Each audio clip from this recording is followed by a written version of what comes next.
Salut tout le monde, j'espère que vous allez bien. C'est Anaïs depuis le temps qu'on ne s'est pas parlé. Donc je voulais vous faire un point avec vous sur les derniers rendez-vous que j'ai eus. Le rendez-vous du cœur du bébé plus le rendez-vous de la sage-femme à domicile. Donc c'est-à-dire le rendez-vous du 17 février et le rendez-vous du 23 février. Entre deux, je voulais vous préciser un petit truc que j'avais peut-être oublié lors de ma vidéo précédente. Donc lors du rendez-vous du 8, j'avais eu, comme d'habitude pour les prochains rendez-vous, une fameuse ordonnance pour faire l'albuminurie sur échantillon, sérologie toxoplasmose et le RAI pour vérifier s'il n'y a pas de problème avec le sang, mon sang et le sang du bébé, s'il n'y a pas d'empoisonnement. La toxoplasmose, maladie très importante qui peut faire des dégâts, et l'albuminurie pour prévenir de la prééclampsie. Donc albuminurie sur échantillon, c'est un test urinaire à faire en laboratoire. Le rendez-vous du 8, j'avais eu Zima-D, une vitamine, une ampoule à boire une fois, c'est de la fameuse vitamine D pour bébé, qui est très bénéfique pour bébé comme pour moi. Donc voilà que j'avais eu lors du rendez-vous du 8. Donc là, je vais vous résumer le rendez-vous du 17 qui s'était très très bien passé d'ailleurs. Donc j'avais rendez-vous à 15h. Donc l'âge gestationnel, j'étais à 26 semaines et 6 jours. On avait un BIP en millimètres de 76,2, un PC de 260,3 en mm, un PA à 258,5, un LF à 51,9, un LH à 44,2 et le poids fœtal de mon petit bébé d'amour était de 1,318 kg.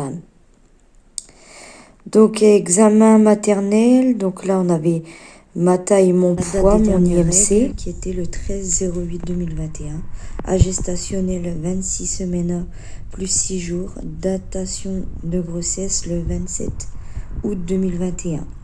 Méthode, examen pratiqué sur, donc là on avait la référence de l'appareil Samsung RAW10, mise en service en septembre 2020, écho transabdominal, condition de l'examen réduite par l'échogénicité, réduite par la position fœtale, réduite par la présence cicatrice. Pourquoi comme je vous ai expliqué, j'ai une cicatrice en plein milieu de mon ventre qui fait que c'est pas évident pour pouvoir faire les examens correctement pour bébé. Type de grossesse, on est un type de grossesse unique avec un nombre de fœtus 1. Évaluation générale, activité cardiaque présente, fréquence cardiaque à 142 BPM, battements par minute. Mouvement fœto-actif au cours de l'examen, présence céphalique dos postérieur. Placenta postérieur non bas inséré, structure placentaire habituelle. Cordon ombilical 3 vaisseaux, contrôle du liquide amniotique, quantité de liquide amniotique. Donc là, normal. On avait un poids fœtal de 1,318 kg. Donc VA 5,6 mm, VP 7,0 m. Corps calleux, c'est marqué 33,3 mm. Diamètre AP, vermis 15,1 mm. Donc bien sûr pas de jugement sur mon petit bébé, il grandit bien, tout va bien, il est pas... Voilà, on m'a dit que c'était un beau bébé, rien d'alarmant, pas de soucis. Donc pareil, elle a fait un check-up complet, crâne, cerveau, rachis, thorax, cœur, gros vaisseau, paroi abdominale, estomac, rein, vessie, sexe, organes génitaux, membres supérieurs, membres inférieurs. Alors, conclusion. Échographie montrant à ce jour un fœtus de bonne vitalité, biométrie conforme avec le terme 26 semaines et 6 jours, poids fœtal 1,318, plus ou moins 15%, versatile, inférieur à 99,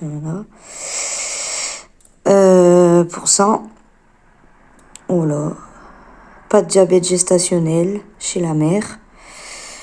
Présentation céphalique dos postérieur. N'a pas été décelé d'éléments morphologiques inhabituels. Voilà.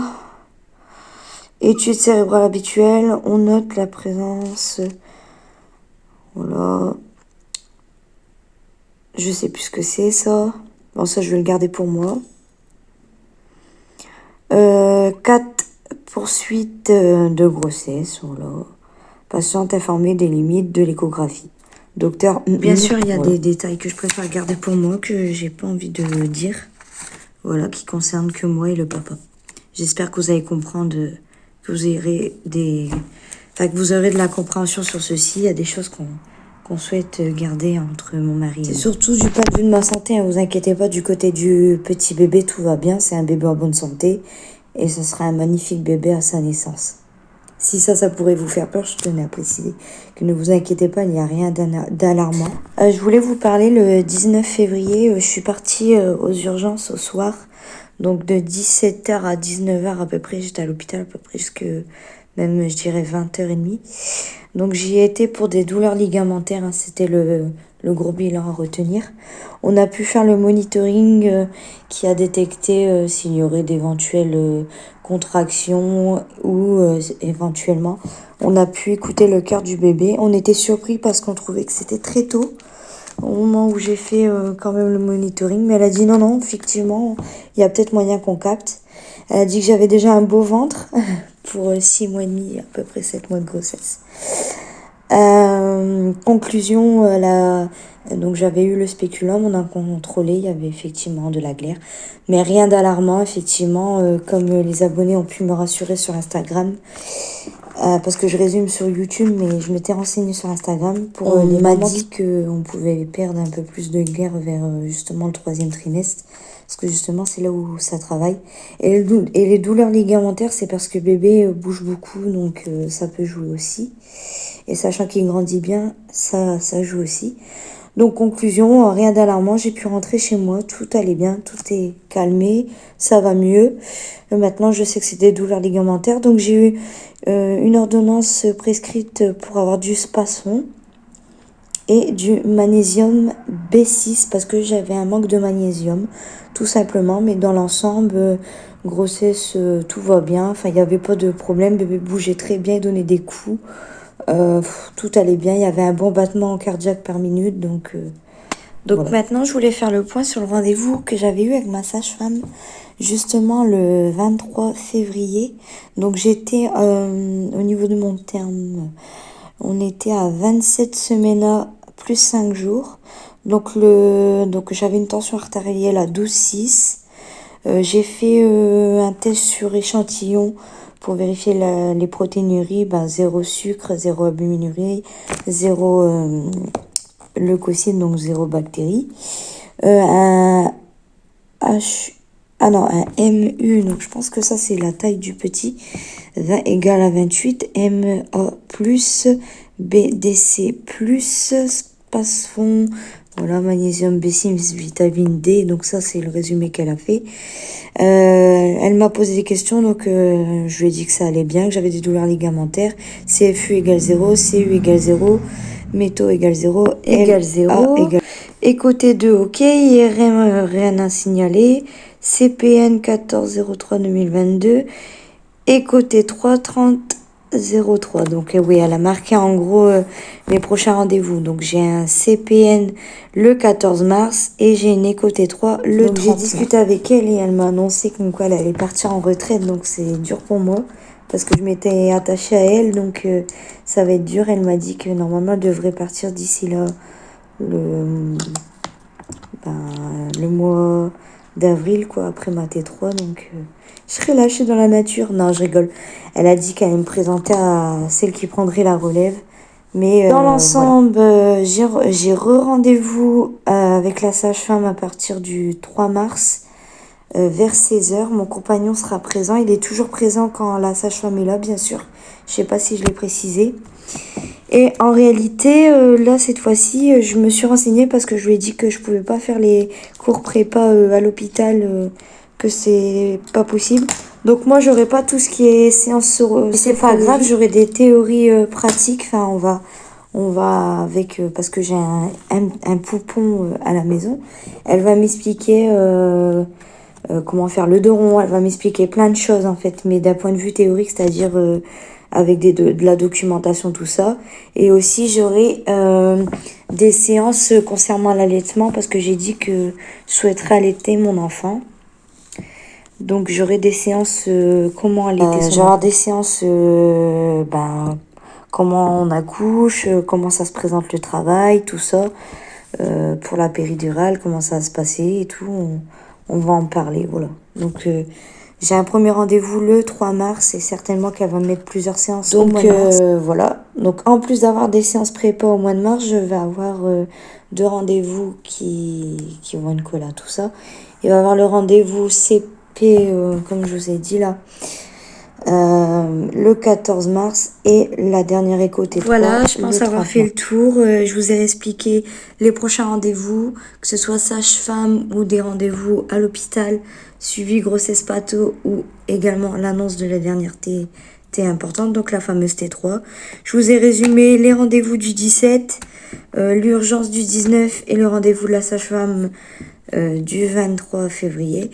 Donc j'ai fait le tour, j'espère que ma vidéo vous aura plu, que tout est clair, j'espère que vous allez bien. Marie et moi vous fait des très gros bisous, merci encore de nous soutenir, on voit que vous commencez à être nombreux sur notre chaîne YouTube ainsi que sur notre page Instagram, ça nous fait également très plaisir.